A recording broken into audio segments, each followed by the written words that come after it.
चलो आगे हम देखेंगे शियर मॉड्यूलस या उसको मॉड्यूलस ऑफ रिजिडिटी भी बोलते हैं। क्या बोलते हैं? Modulus of rigidity. फॉर्मूला क्या होता है बेटा उसका? It is the ratio,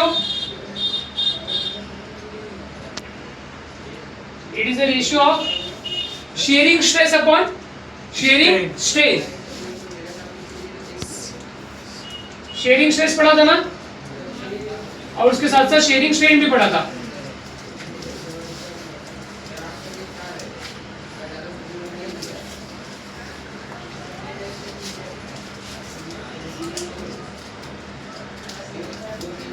clear है? तो शेयर मॉड्यूलस को हम ऐसे लिखते हैं, क्या आएगा? Sharing shear stress upon stress upon shear strain।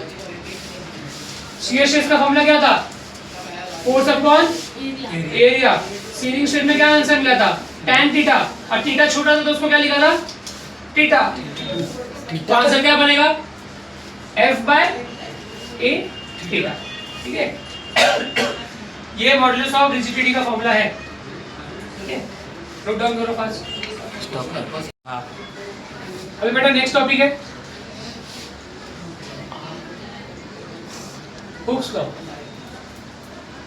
ठीक है, हुक्स लॉ क्या बोलते हैं बेटा? हुक्स लॉ का स्टेटमेंट क्या बोलते हैं? यहाँ पे देखो सब लोग,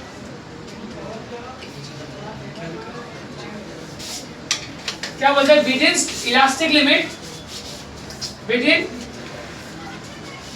इलास्टिक लिमिट, ठीक है, stress is directly proportional to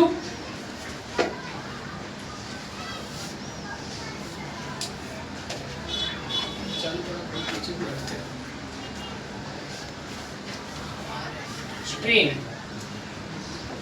with in elastic limit stress is directly proportional to strain. इसका मतलब क्या है? इलास्टिक लिमिट क्या होता है?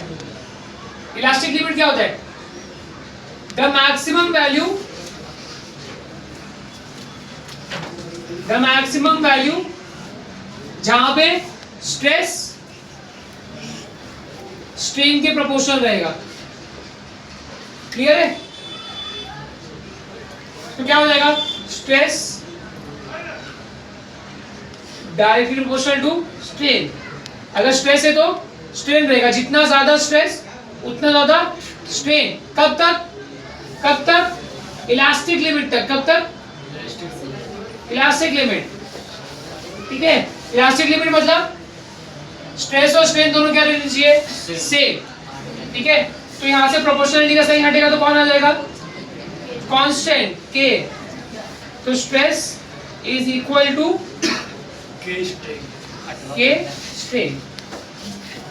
तो स्ट्रेस अपॉन स्ट्रेन क्या आना चाहिए? स्ट्रेस अपॉन स्ट्रेन क्या आना चाहिए? क्या आना चाहिए? कांस्टेंट। क्या आना चाहिए?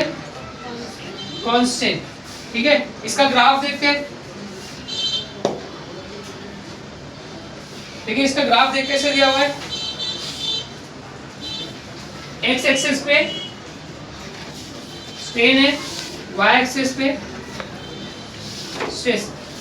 ठीक है, जैसे जैसे स्ट्रेस इंक्रीज होगा वैसे वैसे स्ट्रेन भी इंक्रीज होता जाएगा। तो ऐसे लीनियर ग्राफ। क्लियर है आपको? ओके बेटा, नेक्स्ट टॉपिक है पोजीशन रेशियो। ठीक है, पहले इसको समझने से पहले यहां पे समझो।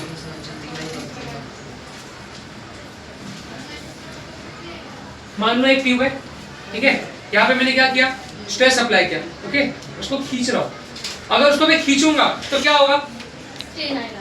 उसकी लंबाई, उसका डायमेंशन चेंज होगा। डायमेंशन किस फॉर्म में चेंज होगा? लेंथ। हाँ, लेंथ में चेंज होगा। Very good. तो क्या होगा बेटा?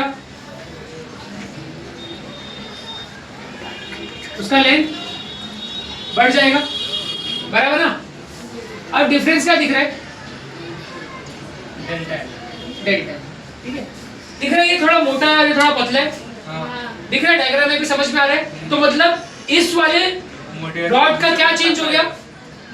लेंथ लेंथ लेंथ लेंथ तो चेंज हुआ, और क्या चेंज हुआ? Dimension diameter. क्या चेंज हुआ? Diameter.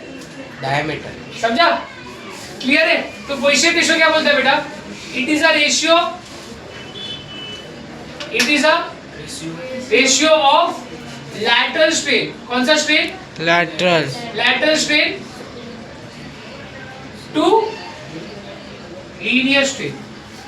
Lateral strain to linear. Lateral मतलब क्या? स्ट्रेन बोला है ना, तो मतलब क्या? डायमेंशन चेंज हो रहा है। लैटरल मतलब लैटरली क्या चेंज हो रहा है? अगर यहां से इसको खींच रहा हो तो इसका क्या कम हो रहा है भाई? डायमीटर कम हो रहा है ना। तो लैटरल स्ट्रेन क्या होगा भाई? कोएफिशिएंट रेशियो, कोएफिशिएंट रेशियो क्या होगा? Lateral strain upon linear strain. बराबर? लैटरल स्ट्रेन क्या होगा? Change in diameter upon original diameter divide by linear strain, मतलब change in length upon original length. तो क्या फॉर्मूला बनेगा? Delta D by capital L upon capital B D by delta L. ये है coefficient ratio. समझा? Clear है? इसका कोई यूनिट होगा क्या? नहीं होगा। क्यों? Diameter diameter cancel, length length cancel. तो क्या होगा?